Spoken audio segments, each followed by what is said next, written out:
Salam sejahtera untuk kita semua. Perkenalkan nama saya Yana Eveluzai Simanjuntak dengan NIM 31S24017 dari Prodi S1 Teknik Bioproses Angkatan 2024 Institut Teknologi Depok. Di sini saya akan mempresentasikan tentang diffusion with a heterogeneous chemical reaction.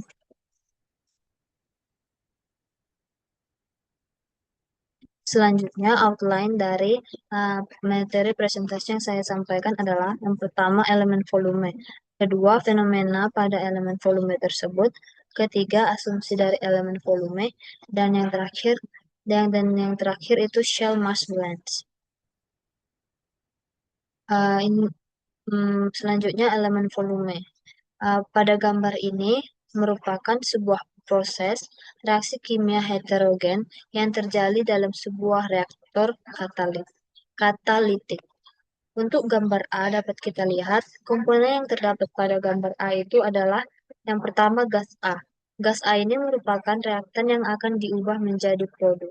Selanjutnya, spheric catalyst. Spheric catalyst merupakan butiran-butiran yang ada di dalam sini yang berfungsi sebagai permukaan tempat reaksi berlangsung. Spherics ini dilapisi dengan material katalitik yang mempercepat suatu laju reaksi. Selanjutnya, proses yang terjadi pada gambar A itu adalah gas A yang mengalir melalui reaktor yang berisi spheric catalyst yang butiran-butiran ini. Terus setelah molekul gas A bersentuhan dengan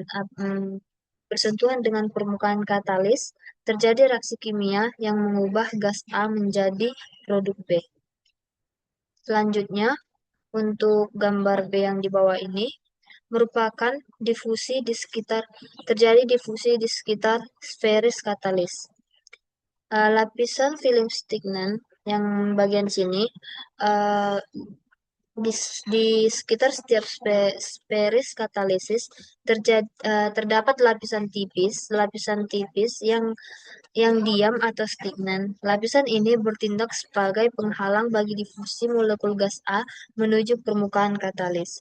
Selanjutnya, gradien konsentrasi untuk konsentrasi gas A di bagian luar lapisan film stagnan lebih tinggi dibandingkan dengan permukaan katalis. Dan sebaliknya, konsentrasi produk B lebih tinggi di permukaan katalis dibandingkan dengan di bagian luar lapisan film stagnan. Difusi yang terjadi pada molekul gas A berdifusi melalui lapisan film stagnan menuju permukaan katalis. Setelah bereaksi di permukaan katalis, molekul produk B berdifusi kembali melalui lapisan film stagnan menuju aliran utama gas. Sehingga fenomena yang terjadi dari gambar tersebut adalah suatu proses perpindahan molekul gas A dan B akibat adanya perbedaan konsentrasi difusi massa, di mana reaksi kimia ini terjadi pada permukaan antarmuka fase gas dan fase padat. Fase gas dan fase padat atau katalis, dan melibatkan transfer massa atau proses perpindahan massa dari fase fluida atau gas ke fase padat atau katalis dan sebaliknya.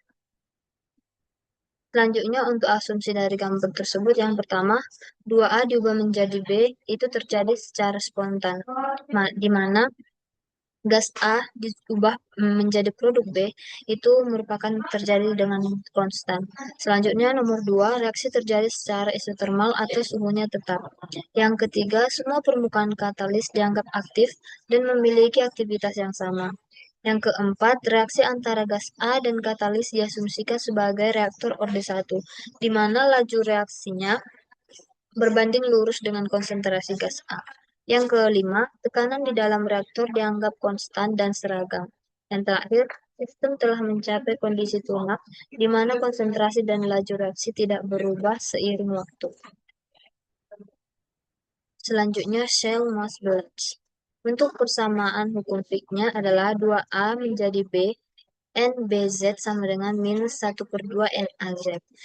Untuk NAZ itu sama dengan min C DAB DXA per DZ ditambah dengan XA dikali NAZ ditambah NBZ.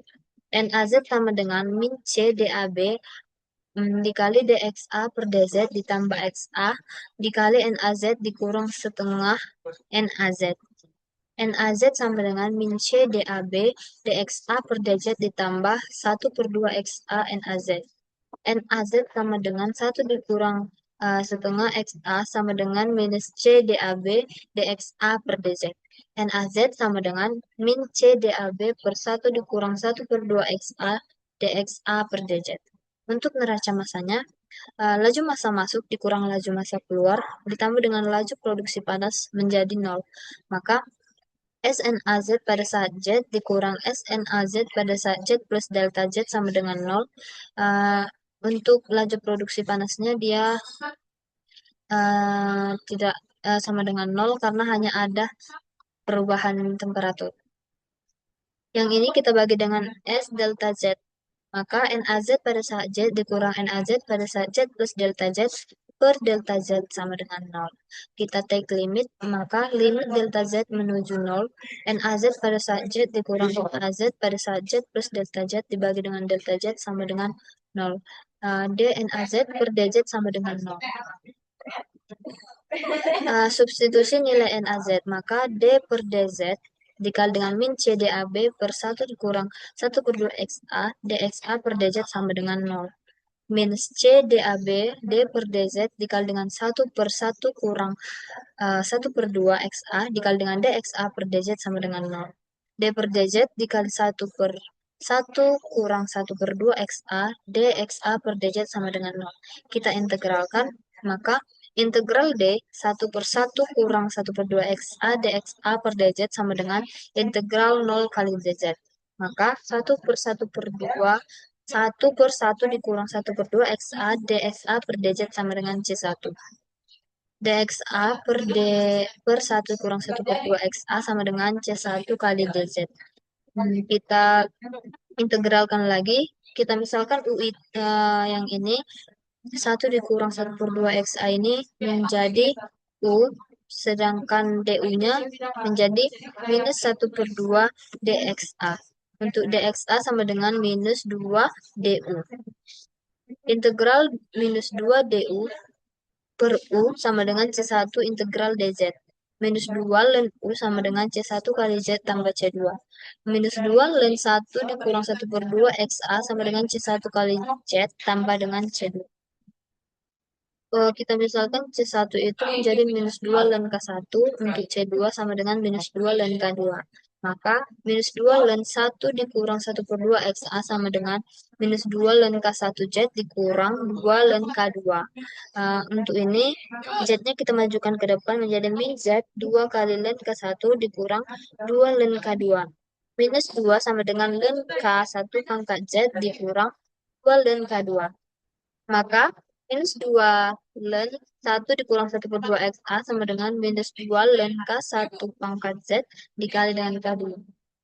Minus 2 ln-nya ini dapat mati sehingga 1 dikurang 1/2 XA sama dengan K1 pangkat Z dikali dengan K2. Untuk boundary condition yang pertama, Z sama dengan 0 dan XA sama dengan XA0. Sedangkan untuk boundary condition yang kedua, Z sama dengan lambda, XA sama dengan 0. Maka kita masuk ke boundary condition yang pertama. 1 dikurang 1/2 XAO. Ini tadi yang kita masukkan XA dari hasil yang sebelah sini. XA-nya kita ubah menjadi XA0. Sehingga 1 dikurang 1/2 XA0 sama dengan K10. Di sini 0 karena kita tadi memisalkannya Z sama dengan 0 dikali dengan K2. Maka K2 itu sama dengan 1 dikurang 1/2 XA0. Untuk boundary condition yang kedua juga sama. Di sini XA-nya kita ubah menjadi 0, sedangkan untuk pangkat Z-nya kita ubah menjadi lambda. Maka 1 dikurang 1/2 dikali 0 sama dengan K1 pangkat lambda dikali dengan K2. Maka K1 pangkat lambda sama dengan K1 pangkat lambda dikali dengan 1 dikurang 1/2 XAO. XAO ini kita dapat dari sini. Kita masukkan lagi K2-nya ke dalam sini. Sehingga K1 pangkat lambda sama dengan 1 per 1 dikurang 1/2 XA pangkat XAO per 1 pangkat lambda sama dengan 1 dikurang 1/2 XAO pangkat minus 1. K1 sama dengan 1 dikurang 1/2 XAO pangkat minus 1 per lambda.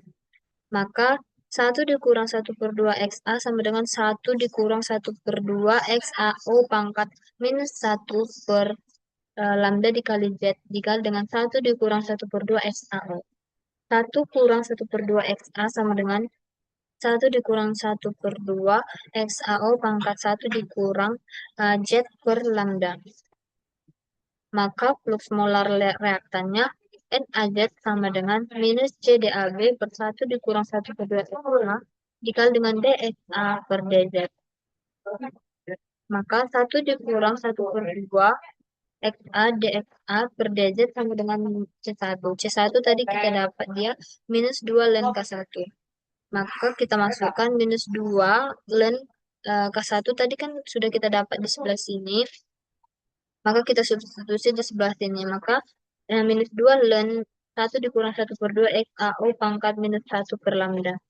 NaZ sama dengan minus C DAB dikali 1 per 1 dikurang 1 per 2 XA dikali DXA per DZ. Maka minus C DAB minus 2 ln 1 dikurang 1 per 2 XAO pangkat minus 1 per lambda. Sama dengan minus 2 CdAb 1 per lambda dikali dengan ln 1 dikurang 1 per 2 XAO pangkat minus 1. NaZ sama dengan 2 CdAb per lambda dikali dengan ln 1 per 1 dikurang 1 per 2 XAO. Sekian dari presentasi saya. Saya ucapkan terima kasih.